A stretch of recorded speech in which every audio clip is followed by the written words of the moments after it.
Seja bem-vindo ao canal Palavras em Chamas e é o segundo vídeo hoje, né, sobre arminianismo e calvinismo. Espero ter ajudado no primeiro e hoje a gente vai um pouco mais além. Não tem introdução, a gente vai direto para o segundo e terceiro ponto de ambas as doutrinas. E agora você já descobriu que na verdade são três doutrinas. Um calvinismo, que na verdade existe o hipercalvinismo, mas a gente não trata isso aqui como doutrina, isso é uma seita. O calvinismo, o arminianismo clássico e o arminianismo moderno, né? E a gente tem visto aí as diferenças entre eles, vimos no primeiro ponto e hoje você vai ver um pouco mais. Quero deixar a dica para você. Primeira dica, faça parte do nosso canal, né? Faça parte, seja parte da família Palavras em Chamas. Tem tido tanta gente entrando aqui que assim, eu fico muito feliz e está alcançando muita gente mesmo, né? Porque isso é um sinal de que vocês estão procurando. Não é nem tanto porque eu estou alcançando, mas é um sinal de que os brasileiros estão se preocupando com a teologia. Até então, os brasileiros não se preocupavam, né? E o profeta era o único que mandava, né? O profeta do Senhor, ele falava o que queria. E agora nós estamos estudando a palavra de Deus, que é aquilo que a Bíblia manda fazer, beleza? Então, isso é ótimo, fico muito feliz em ver que o Brasil está mudando.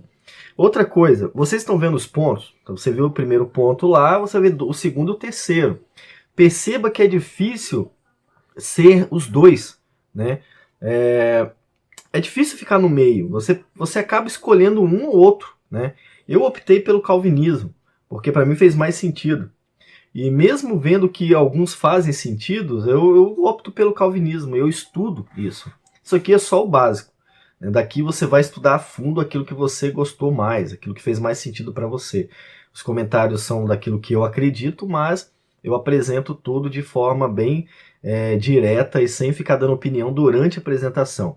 Eu só faço isso no final, mas antes disso não. Então você vai ter a oportunidade de aprender e optar aquilo que vai estudar. Então estude aquilo que você escolheu. Outra coisa, gente, faça parte do canal Palavras em Chamas. Eu já falei isso? Eu acho que eu já falei. Se eu não falei, eu vou falar aqui depois, né? Outra coisa, faça parte do grupo do WhatsApp. A gente está com um grupo muito bom lá, o pessoal está entrando, está gostando bastante. Para fazer parte do grupo, você precisa acessar aqui embaixo o link, tá bom?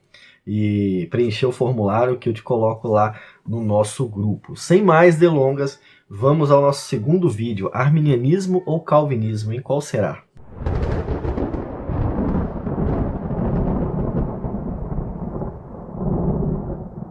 Bom, então vamos continuar aqui com a nossa apresentação. Você conheceu a introdução no primeiro vídeo e o primeiro ponto, né? Se você está chegando agora, assista lá para você saber do que estamos falando.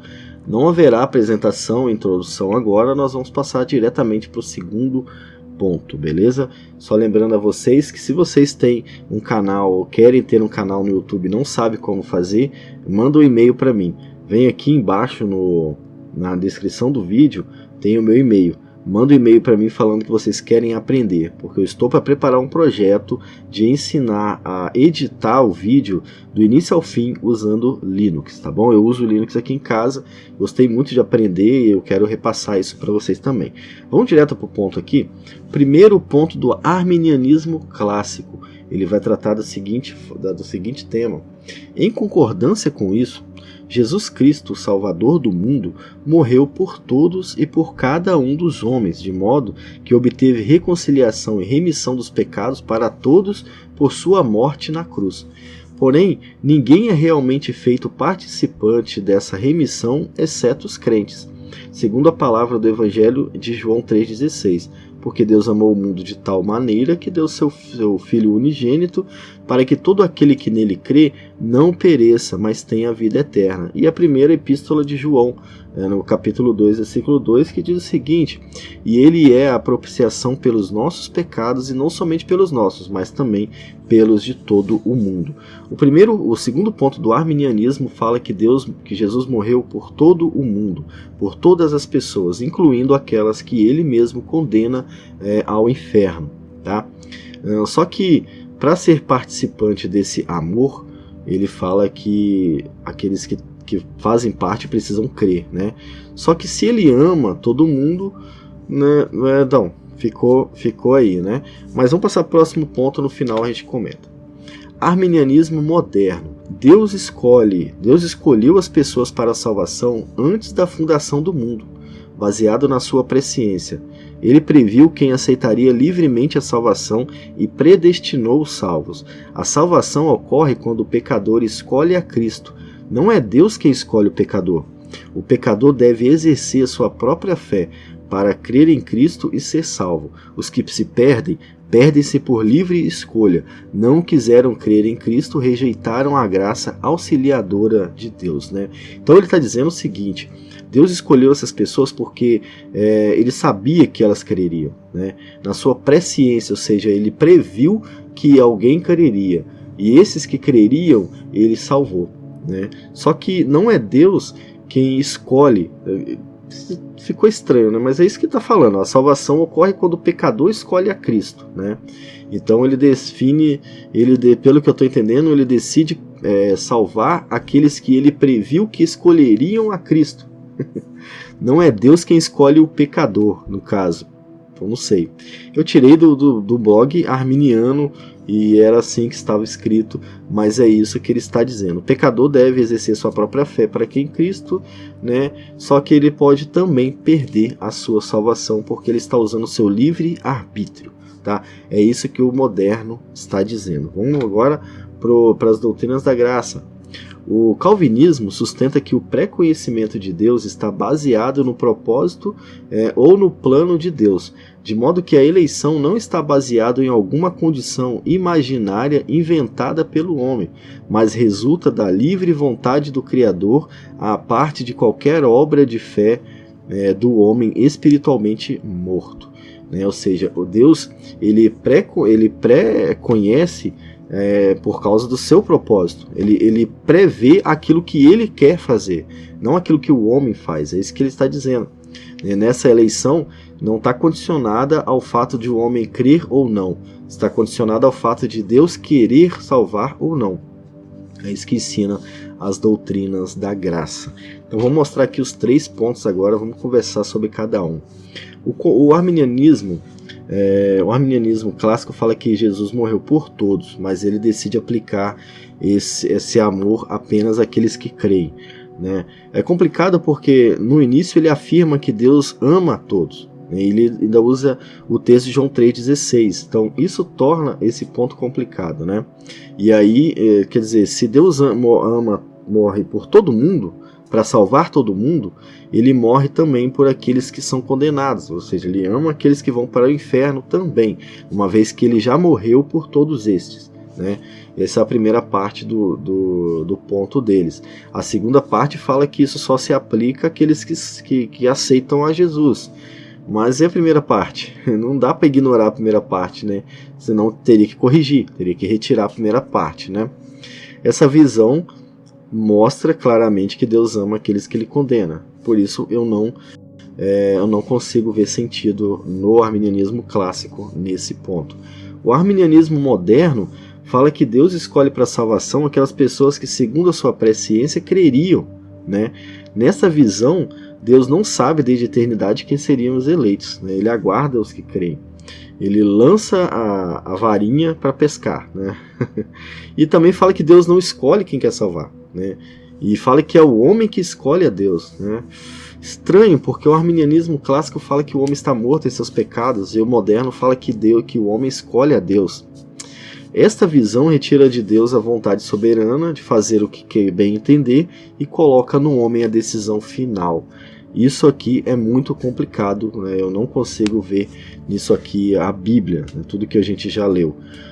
As doutrinas da graça, que para mim faz mais sentido, fala que Deus, pela sua livre vontade, escolhe e aplica a salvação a alguns e não a todos, né? Por isso nem todos aceitam. Por isso nem todos veem sentido e nunca vão ver sentido. Alguns não veem sentido hoje e amanhã vê, né? A gente chama isso de chamada eficaz, mas não é o que está sendo tratado aqui, né? Este ponto ensina que Deus é soberano sobre toda a criação e o homem só pode ser salvo se Deus anteriormente decidir fazê-lo. Em contraste com o arminianismo moderno, você pode ler Salmo 73, do 17 ao 20 e 2 Samuel 12. Você vai ver que Deus trata o pecador dele, né, o escolhido dele de uma forma e o ímpio, aquele que não é escolhido por ele de outra forma, tá?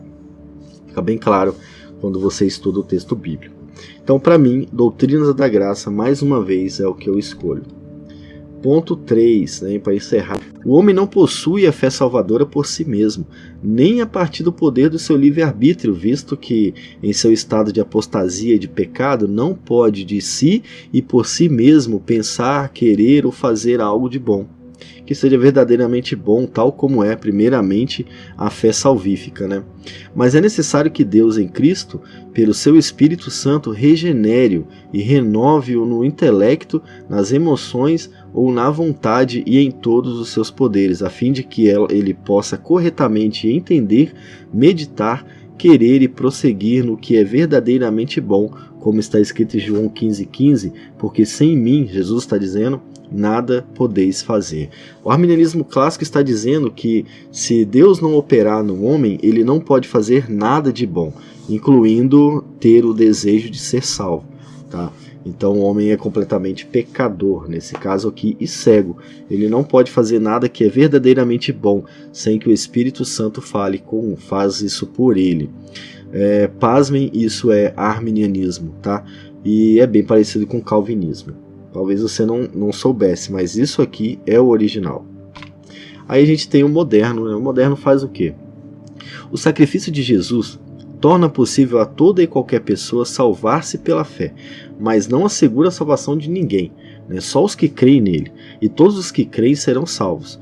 Cristo morreu por todos os homens, e não apenas pelos eleitos. É isso que o terceiro ponto do arminianismo moderno ensina, que Cristo morreu por todos, né? A sua morte foi para salvar toda a humanidade, mas ele só aplica isso a quem crê. Ele morreu por todos, mas não foi por todos, parece, né? Por todos, mas não por todos. Bom, vamos ao próximo ponto. Doutrinas da graça. O calvinismo diz que Cristo morreu para salvar pessoas determinadas, que lhe foram dadas pelo Pai desde a eternidade. Sua morte, portanto, foi 100% bem-sucedida, porque todos aqueles pelos quais ele não morreu receberão a justiça de Deus quando forem lançados no inferno. Cristo morreu apenas por aqueles que ele quis salvar. É isso que ele está dizendo. Em contraste ao arminianismo moderno, que fala que Cristo morreu para salvar todas as pessoas, mas só vai aplicando à medida que a pessoa vai aceitando, né? É diferente, é parecido, mas é muito diferente, tá? Vamos ver aqui os 3 tópicos agora. O arminianismo clássico está tratando outro assunto, né? O homem não pode, sem a ação do Espírito Santo, aceitar a salvação, uma vez que o pecado fez com que ele ficasse cego espiritualmente. Esse ponto aqui não é muito diferente do calvinismo, e é ótimo ter ele no arminianismo clássico, né? O meu desejo é que várias igrejas arminianas vejam esse ponto. O arminianismo moderno, ele está dizendo que Cristo, a morte dele torna possível a salvação do mundo inteiro, mas também não assegura que serão todos salvos, né? Apenas aqueles que creem. Cristo morreu por todos, mas a sua salvação está condicionada ao ato de crer, né? Lembra que a salvação é pela graça, é um dom de Deus, não vem de nós? Então eles invertem isso. A salvação de Deus por todo mundo, desde que você faça algo para isso. O que é esse algo? Crer no Evangelho usando o seu livre-arbítrio. Para mais informações sobre isso, leia Mateus 1:21 e as referências da doutrina da graça, que é o que eu escolho como mais bíblico nesse caso. Cristo morreu por aqueles que determinou salvar, aqueles que Deus entrega a Jesus, ou, como Paulo ensina, aos eleitos de Deus. O anjo em Mateus 1:21 explica a mesma coisa, né? Lembra que ele vai se chamar Jesus e ele veio tirar os pecados dos seus, né, do seu povo. Para você entender melhor, leia 2 Samuel 17, Mateus 1:21, João 6 ao 11, capítulo, tá? João 3:16 ao 18, Hebreus 9:21 e Apocalipse 1:5. Para quem não sabe, Apocalipse fala muito dos eleitos, tá? Então, se você ler Apocalipse devagarzinho, você vai ver sempre tratando da eleição lá também. Bom, eu fico com Doutrinas da Graça nesse ponto também. No ponto anterior também fiquei. Esse ponto, o arminianismo clássico ficou bom. Também não muda tanto assim. Seria bom que mais pessoas aceitassem esse primeiro ponto aqui. Mas infelizmente a maioria das igrejas estão mesmo com o arminianismo moderno, né? infelizmente, e tenho a impressão de que é o que mais mistura realmente. Acabou o nosso vídeo de novo, né? Mais um vídeo encerrado. Se você gostou, compartilhe esse vídeo, faça parte da família Palavras em Chamas. Como faz parte da família Palavras em Chamas? Faça parte do nosso canal, assine o canal, ative a notificação.